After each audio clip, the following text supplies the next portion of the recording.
Hi.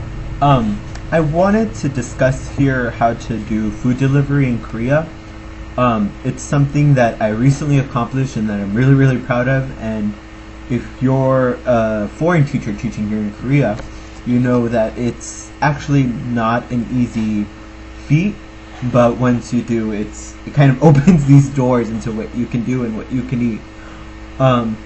First off, I must say that knowing how to read Hangul, how to read Korean, is very, very helpful, and it's not a very difficult task. I actually learned through the KoreanClass101.com podcast how to read Hangul, and really, you could, honestly, if you have a day to spare, it's really easy to learn.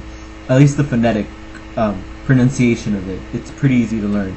Doesn't mean you're going to learn the language in a day. But it definitely helps, especially in this scenario where we want to order food. I will give credit to eatyourkimchi.com. They motivated this video because I saw their video where they ordered Korean food and where they ordered McDonald's. Feeling a little empowered after watching their video, I decided that, well, I could order McDonald's.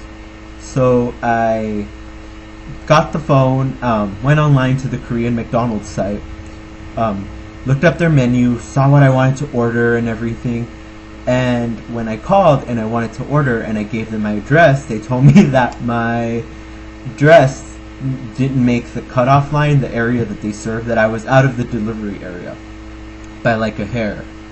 But I want to say that there are a couple of approaches that I tried and they both worked successfully. The first one is a little bit harder, and I'm going to talk about that one first. I ordered pizza from this place here, and if you live in Korea, you get all these menus on your door because all the doors in the apartments in Korea are big, like flat metal doors, and so because they're metal, it's kind of like a fridge. So a lot of these restaurants will attach a magnet to the back of their menu so that it just sticks to your door when you come home from work, and you have all this assortment of magnetized menus on your door, and also sometimes in your mailbox, but usually on your door. And so I decided to take this pizza place that's by my apartment, and I've seen it before. And the thing I did first was write down my order. I write down my order, I read in Hangul what I wanted to order from them. And you kind of have to meet them halfway on the pronunciation. Like if it's a cheese pizza, you have to say cheese pizza. So there are certain things you have to pronounce differently here. So the first thing I did, and Google Translate is a big help, especially if you're not really sure how to say your address. Your address should be written on your Korean alien registration card, or maybe you should ask a co-teacher or someone to write down your address for you before you do this.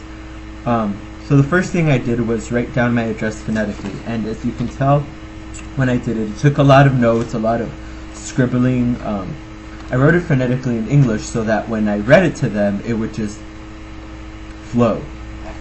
And so I did it with this pizza place, and it worked.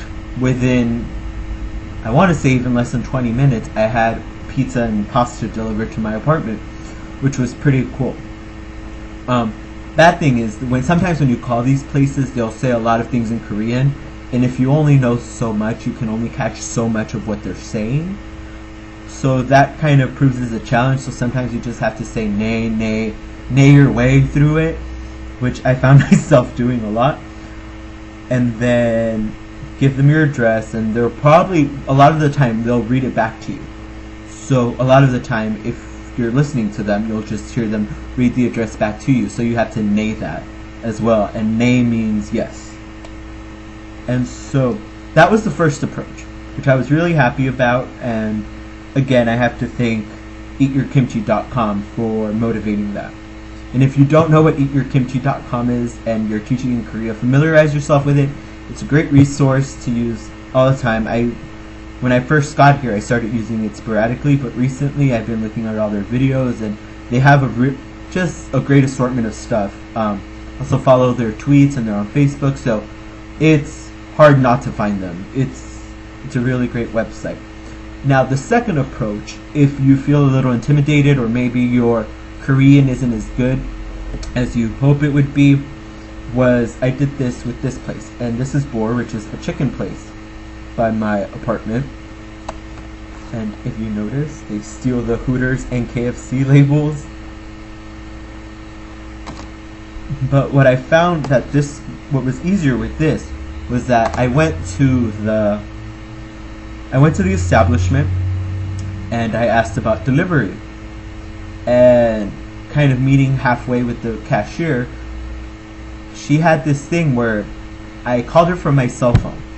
When I called her from my cell phone, granted I'm still in the establishment, so I call the main line from my cell phone, and she's like, okay, we have your number in the system. Now we just need your address. So then I gave her my address, and again, your address is written in your ID card, your Korean ID card, or maybe you have a slip of paper or something. So then I told her where I lived, what building, what apartment I lived in.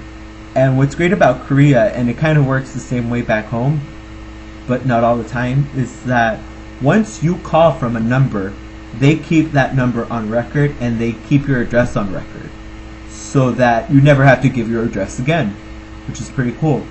So she told me, just next time I call, tell them what I want, they have my address on file and they'll deliver, which is great. And I have to say, this also works for taxis.